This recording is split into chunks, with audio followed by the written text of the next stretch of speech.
you think Trump's smart?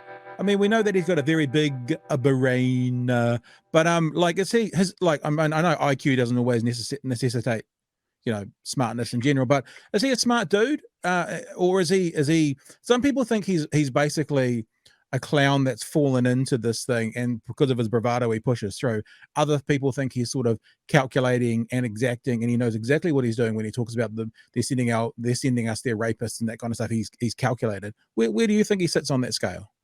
No, I was taken aback by how, I mean, dim-witted he is. I mean, he is just one of the most unusual people I've come across. He has, various things. He's charming to a degree, but it's completely overpowered by his narcissism and by his obsession with anything that he owns or touches or is involved with is the best in the world. And it's sort of like a caricature. He's like a caricature of himself in a respect. I mean, there's the story in Mar-a-Lago where he comes in to the room that we're setting up in, and the room is a very beautiful room actually.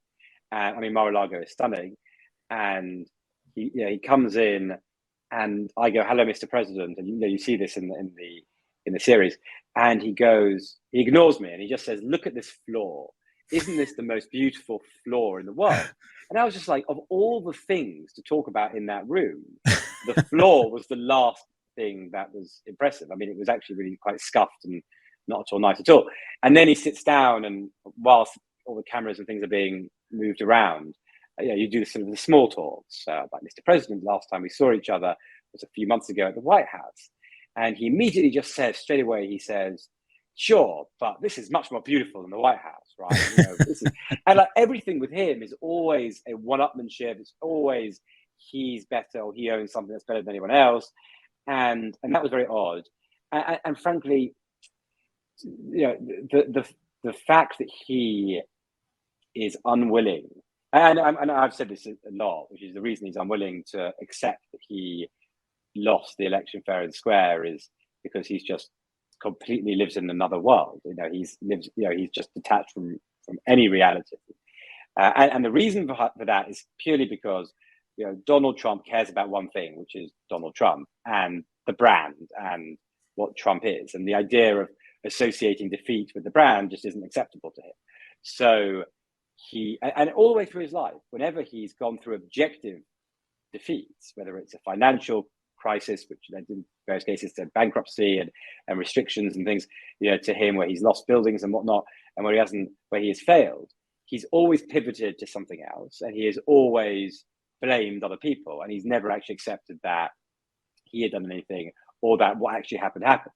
So that was that. It wasn't sort of unusual, but like here, when you're the president of the United States and you're maintaining this position and eventually causing the tragedy that it caused, to be still to this day maintaining this insanity and influencing people, is just horrendous. And so, I mean, that definitely is the major factor. But no, he's definitely not he's a very odd man.